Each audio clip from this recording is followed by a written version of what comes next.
Et puisque c'est le seul moment de la journée où on a une chance de leur parler, je veux parler des professionnels de la restauration. Vous savez qu'actuellement au Québec, la restauration et l'hôtellerie sont en crise. Pour une raison bien simple, les Américains ne voyagent plus au Canada.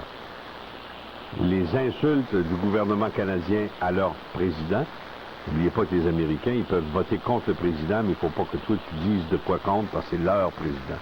C'est le président de tous les Américains. Même quand ils ne l'aiment pas, même quand ils s'apprêtent à le battre aux élections, le respect pour eux, c'est important. Nous autres, on vit dans une société où le respect, ça ne vaut pas de la merde. Eux, ça a une petite valeur. Deuxièmement, les affaires de la vache folle, les affaires de la pneumonie, ça n'a pas aidé non plus. Troisièmement, quand les gens du Québec ont dansé sur la tombe des Américains suite au 11 septembre, ça a fini par avoir un effet, croyez-moi. Le total de tout cela, c'est que même Sainte-Anne-de-Beaupré est en train de crever de faim. Sainte-Anne de fucking Beaupré, un des pires attrape-nigauds de la planète. Un endroit où les imbéciles du monde entier se concentrent pour aller se mettre à l'abri des maladies grâce à l'intervention de la grand-mère du tue Jésus. Ils croient tellement à leurs affaires qu'ils y vont pas, ils ont peur d'être malades. Ils n'iront pas se faire guérir. Alors c'est dans cette attrape-nigaud dégradant qu'est Sainte-Anne-de-Beaupré, où chaque année, des milliers d'Américains, des milliers d'Amérindiens et des milliers de Canadiens anglais et des milliers de Québécois vont se faire tondre par les collègues rédemptoristes de Gérald Larose dans cette attrape-nigaud mondiale qui est Sainte-Anne-de-Beaupré.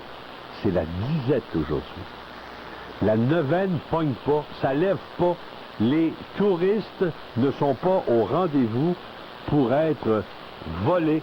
Les moutons ne sont pas au rendez-vous pour être tondus.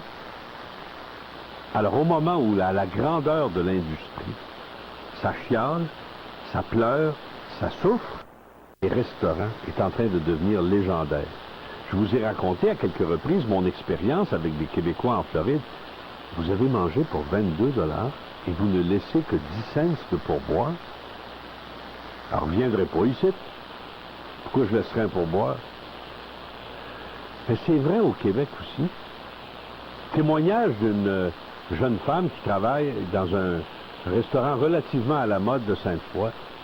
Une gang de filles, des 40-45 ans. Genre professeur en vacances. Genre. Ils mangent, puis là, ils demandent des factures individuelles. Les Québécois, on veut toujours des factures individuelles. C'est peut-être un domaine dans lequel on a raison, il me semble. Puis là, la facture arrive à 12 $ et 31. C'est un exemple que je donne, là. Et là, vous voyez la fille qui commence à mettre sur la table un 10, un 2, un 25 cents, un 5 cents, puis une scène noire. Ça fait 1, 2, 3, 1. Puis là, elle check. Puis quand la jeune femme qui a fait le service, qui pendant 1 heure de temps les a servis, va dans la cuisine chercher un plat, ça se lève, ça sort. Ça, là, vous avez l'impression que je viens de vous faire une caricature. Vous avez l'impression que je viens de vous faire un dessin animé. C'est-à-dire quelque chose qui ne peut pas être vrai. Voyons, Arthur, il exagère, là. Ça, là, non seulement c'est vrai, mais c'est représentatif. J'ai dit probablement des professeurs en vacances, et je vais vous dire pourquoi. Dans l'industrie de la restauration et de l'hôtellerie, les gens les plus mesquins, ceux que l'on considère comme les gens les plus cheap de tous les Québécois, sont les enseignants. Je ne sais pas pourquoi, mais je sais que c'est vrai. Demandez à n'importe quel chauffeur de taxi, à n'importe quelle personne qui travaille dans la restauration, à n'importe quel chauffeur d'autocar nolisé, quels sont les groupes les plus mesquins qu'il a transportés? Et la réponse revient toujours comme un verdict incroyable. Les professeurs sont les plus mesquins de tous les Québécois. Les gens qui forment notre jeunesse sont des gens mesquins. Ce que je viens de vous raconter, là, c'est la vérité. Je voudrais parler avec les professionnels de la restauration qui sont à l'écoute, à Montréal comme à Québec. Et je voudrais qu'on essaye de décrire ensemble le phénomène de la mesquinerie des Québécois pour essayer peut-être de nous faire assez honte pour qu'on change, ou du moins qu'on essaye de trouver des solutions. Parce que la solution facile, c'est de dire on va mettre le pourboire obligatoire. Et le pourboire obligatoire, c'est une bébelle de Français puis d'Européens, et ça fait partie d'un système complètement différent du nôtre. Dans la majorité des restaurants français, où le pourboire est obligatoire, les gens ne sont pas payés pour travailler, et dans certains cas, ils payent pour travailler.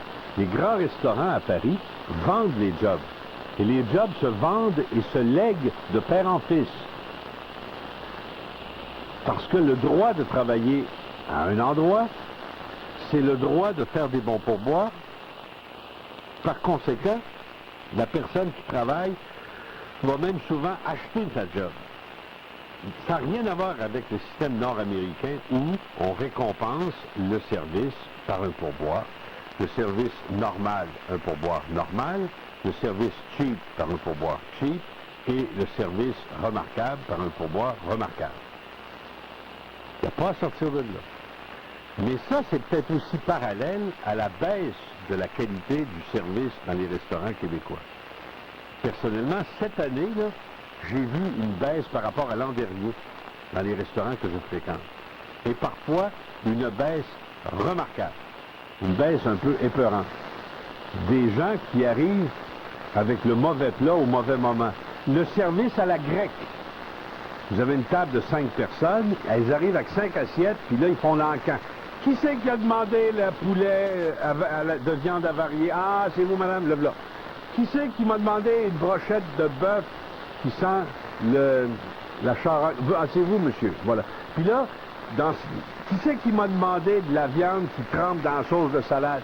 Le service à la grecque. Le service à la manière de la casa grecque. Le service à la manière du vieux Duluth. Le service à la manière des restaurants grecs du Québec, la honte de la restauration. Vous voyez ça de plus en plus. Des brochettes de viande avariée, servies avec une montagne de salade huileuse. On arrive avec ça dans un grand plateau, mais on est trop négligent ou bousculé ou surchargé de travail pour être capable de savoir que la dame qui est là, elle, c'est la brochette de poulet. Le monsieur qui est là, c'est la brochette de bœuf. Parce que des brochettes, de toute façon. Les colons mangent toujours des brochettes. Et on n'est même pas capable de savoir à quel client a commandé quoi, et on s'en fout. D'autant plus que, règle générale, dans le service déshonorant à la grecque qu'on fait au Québec, la personne qui arrive avec les plats n'est pas la personne qui a pris la commande. Le monde de Roger Drolet.